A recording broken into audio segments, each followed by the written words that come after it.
What if God did not save Daniel from the lion's den? What if that was never the point? We read this story and rush toward the ending. The stone rolled away, Daniel alive, his enemies destroyed. We want the miracle. We want the escape. And God did deliver Daniel. But something strange stands out. God did not prevent the pit. He did not close the trap before it snapped, silence the accusers, change the king's mind. Daniel went into the pit, and God was already there. This is the story of Daniel chapter 6, not a story about escape, a story about what happens when the most faithful man in the empire descends into the darkness and discovers that the darkness is not empty. To understand the pit, you have to understand the man who was thrown into it. Daniel was not young when this happened. He had been taken from Jerusalem as a boy, carried to Babylon, trained in the customs of his captors, renamed, reshaped, subjected to every pressure the most sophisticated empire in the world could bring to bear on a human soul. Babylon had tried to make him Babylonian. It had failed. Decades passed. Empires rose and fell. Nebuchadnezzar went mad and was restored. Belshazzar feasted with the sacred temple vessels and saw writing appear on his wall. Babylon itself fell in a single night. The armies of Persia entered the city while it was unprepared, and the greatest empire on earth collapsed before morning, and through all of it, Daniel remained. Now, by most scholarly reckonings, he was likely in his 80s.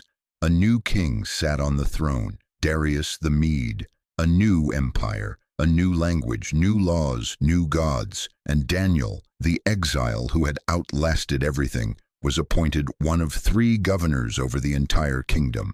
An excellent spirit was in him, not his intelligence, not his experience, an excellent spirit, a quality of soul that even a pagan king could recognize and could not find anywhere else. Darius planned to set Daniel over the entire kingdom. His colleagues decided he had to be destroyed.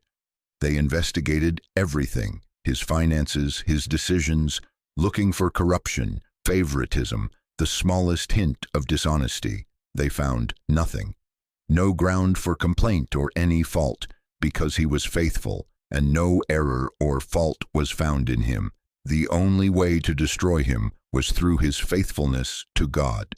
They proposed to the king for 30 days. Let no one pray to any god except Darius himself.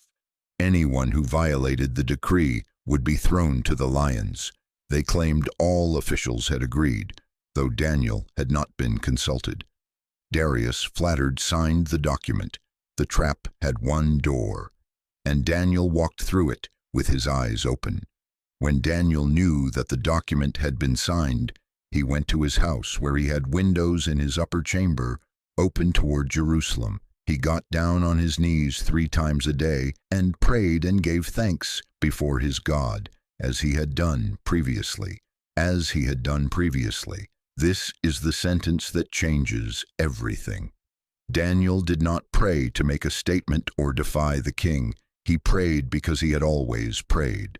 3 times a day, windows open toward Jerusalem. This was simply who Daniel was. For 60 years, in Babylon, in Persia, in prosperity and in danger, the habit did not save him from the pit. The habit led him into it. His enemies watched. They saw him kneel. They ran to the king. Darius was devastated. The most powerful man in the Persian Empire spent an entire day trying to find a loophole in his own law. He found nothing, and God did nothing to help him.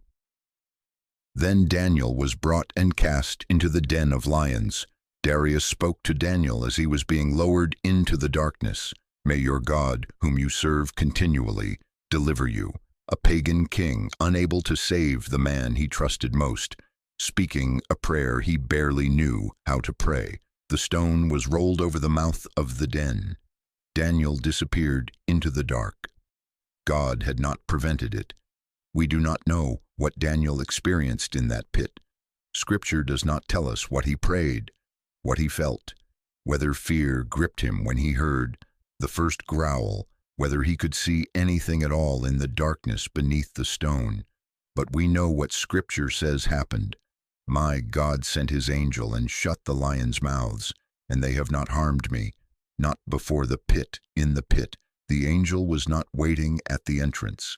What Scripture tells us is this: Daniel was unharmed. The place that should have been a place of death had been transformed, not into comfort, but into a place where God's presence made survival possible in the most impossible circumstances. The lions had not become gentle. They had been held, and the only thing holding them was the presence of God in the pit with his servant. God does not always remove the darkness, but he is always already in it. The pit is not a place where God is absent. It is a place where, stripped of everything else, his presence becomes the only thing. While Daniel was in the pit, Darius was in his palace. The king spent the night fasting. No diversions were brought to him, and sleep fled from him. He did not eat. He did not allow entertainment. He could not sleep. A pagan king spending the night in silence, fasting, waiting. The closest equivalent for a man who did not know how to pray, to prayer itself. 2 men.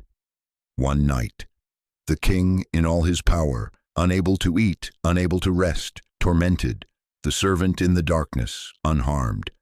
Power without the presence of God is its own kind of darkness, one that has comfortable furniture and cannot sleep. Then at break of day the king arose and went in haste to the den of lions. As he came near to the den, he cried out in an anguished tone, "O Daniel, servant of the living God, has your God, whom you serve continually, been able to deliver you from the lions?" And the answer came from the darkness, "O king, live forever. My God sent his angel and shut the lions' mouths, and they have not harmed me, because I was found blameless before him.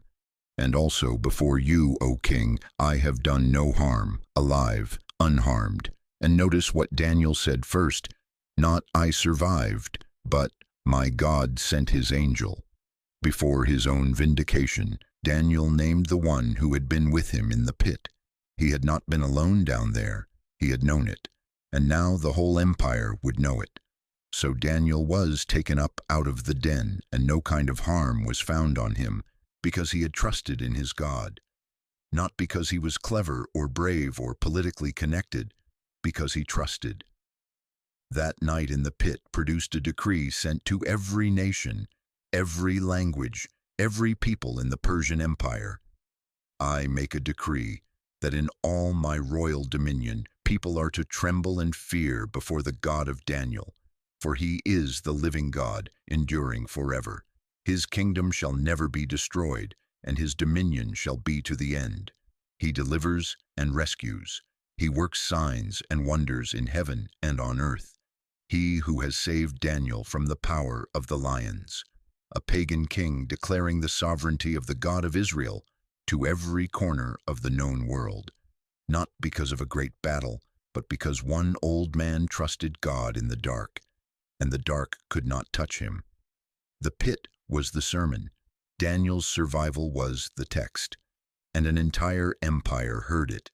God does not always prevent the pit. He does not always change the law before it closes over you. Silence the accusers before they speak. Move the stone before you are lowered into the dark. Sometimes he lets you descend, but he is already there when you arrive. The angel was not sent when Darius rolled the stone. The preparation was already complete. The presence was already waiting.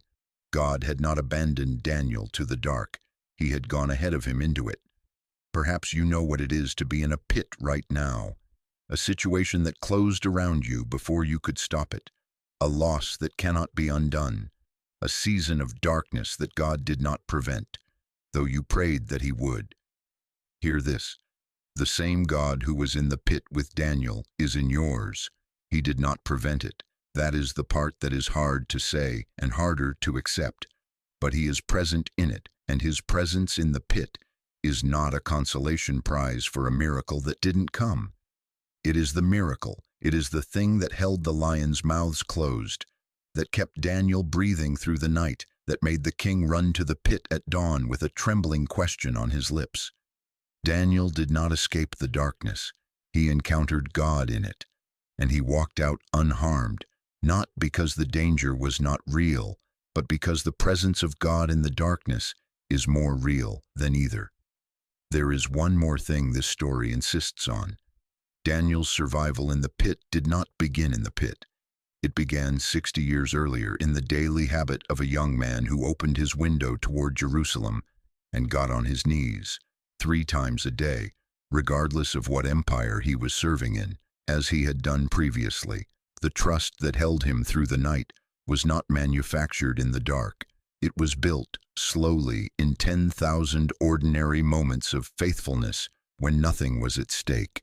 You cannot build the habit in the pit. The pit is where you discover what you have already built. If you do not yet have windows open toward heaven, open them now. Not because the pit is coming, though it may be, but because the God who is already waiting in every dark place you will ever enter is worth knowing now in the light, before the stone is ever rolled. He is the living God, enduring forever. His kingdom shall never be destroyed, and he is already in the pit,